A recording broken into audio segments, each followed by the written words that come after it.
Non స్టాపా నడుస్తున్నాయి పొద్దు నుంచి.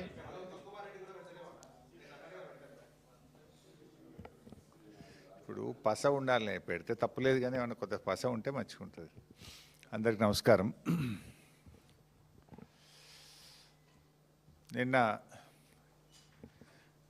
తెలంగాణ రాష్ట్ర సాధకులు, రాష్ట్ర తొలి ముఖ్యమంత్రి వర్యులు కేసీఆర్ గారు రాష్ట్రానికి సంబంధించి పలు కీలక అంశాల మీద ఆయన మాట్లాడడం జరిగింది.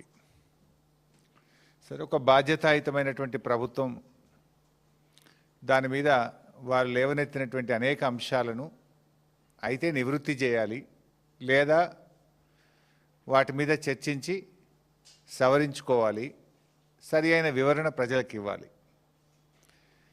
నిన్న రేవంత్ రెడ్డి గారు అంటే ఎంత మరుగుజ్జు మనస్తత్వం అంటే, కేసీఆర్ గారు 7ంటికి ప్రెస్ మీట్ అయితే ఆయన 9 గంటలకు రాత్రి 9:30కి ఇంట్లో చిట్చాటు పెట్టడం అంటేనే ఆయన ఎంత సంకుచిత మనస్తత్వంతో, ఎంత మరుగుజ్జు మనస్తత్వంతో ఆయన గారు ముఖ్యమంత్రి పనిచేస్తుండో మనకు అర్థమవుతా ఉంది.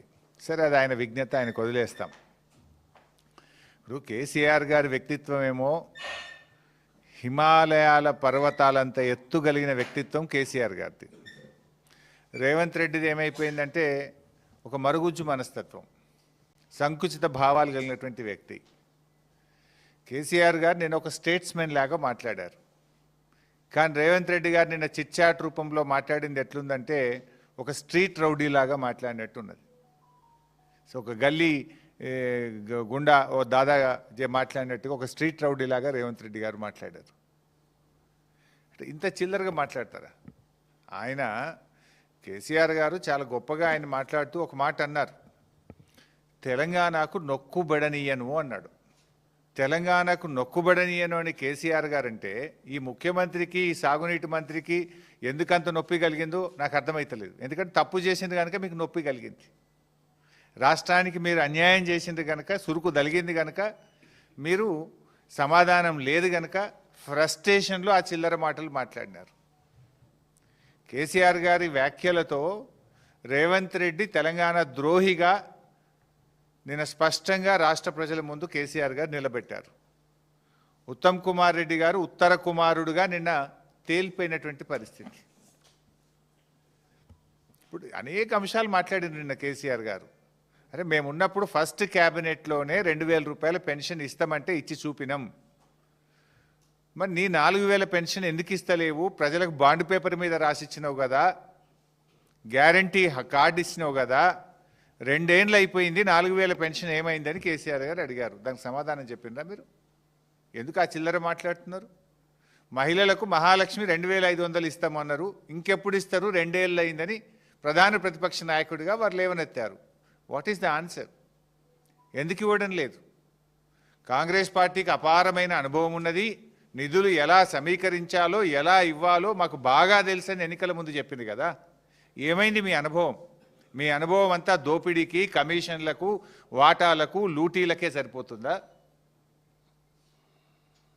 అరే, ఎరువులు దొరుకుతలేవు.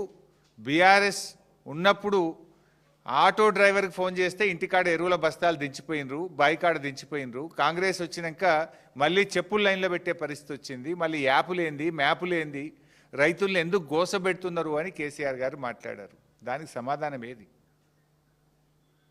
అరే, ఫార్మా సిటీ అనేటువంటిది ఎందుకు, దాని ఇంపార్టెన్స్ ఏందో కేసీఆర్ గారు చెప్పారు.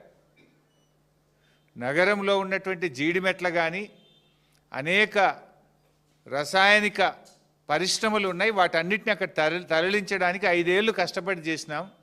నీ ఇష్టం వచ్చినట్టు రియల్ ఎస్టేట్ వ్యాపారం చేయడం కాదు, హైదరాబాద్ ప్రజల శ్రేయస్సు కోసం ఫార్మా సిటీని అక్కడికి పెట్టాలనుకున్నాము అని చెప్పిండ్రు. దాని మీద ఏది మీ ఆన్సర్? ఏది? ఆయనేమో ఒక స్టేట్స్మెన్ లాగా ఈ రాష్ట్ర ప్రయోజనాల కోసం, ఈ హైదరాబాద్ ప్రయోజనాల కోసం కేసీఆర్ గారు మాట్లాడారు. కానీ రేవంత్ రెడ్డి గారిది అంత సొల్లు మాటలు, ఆర్థిక అరాచకత్వం బీఆర్ఎస్ పాలనలో అని నిన్న రేవంత్ రెడ్డి గారు మాట్లాడినారు. అదే నిన్నగాక మొన్న నువ్వు గ్లోబల్ సమ్మిట్ పెడితే, గ్లోబల్ సమ్మిట్కి వచ్చిన టోనీ బ్లేర్, బ్రిటిష్ మాజీ ప్రధానమంత్రి గారు ఏం చెప్పిన రేవంత్ రెడ్డి గారు? ఒకసారి వీడియో పెట్టుకొని చూడు, మర్చిపోతే. ప్రముఖ ఆర్థిక రంగ నిపుణులు, ఆర్బీఐ గవర్నర్ గౌరవనీయులు సుబ్బారావు గారు ఏం చెప్పినరు? ఒక్కసారి ఆ వీడియో చూడు.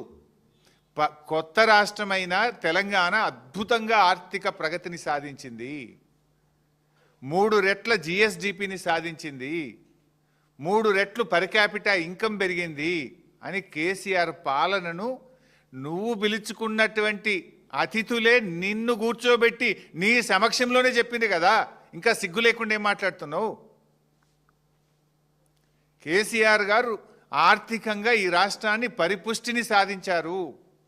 జిఎస్డిపి గ్రోత్ రేట్లో, పర్ క్యాపిటా గ్రోత్ రేట్లో దేశానికే మార్గదర్శకంగా ఈ తెలంగాణను నిలిపారు కేసీఆర్ గారని ఇలా ప్రపంచవ్యాప్తంగా పేరుగాంచిన టోనీ బ్లేర్ చెప్పిండ్రు, ఈ దేశంలో పేరుగాంచిన దువ్వూరి సుబ్బారావు గారు చెప్పిండ్రు, నువ్వు దోలుకొచ్చుకున్న గెస్ట్లే చెప్పిండ్రు. నువ్వు మాట్లాడేది నిజమా?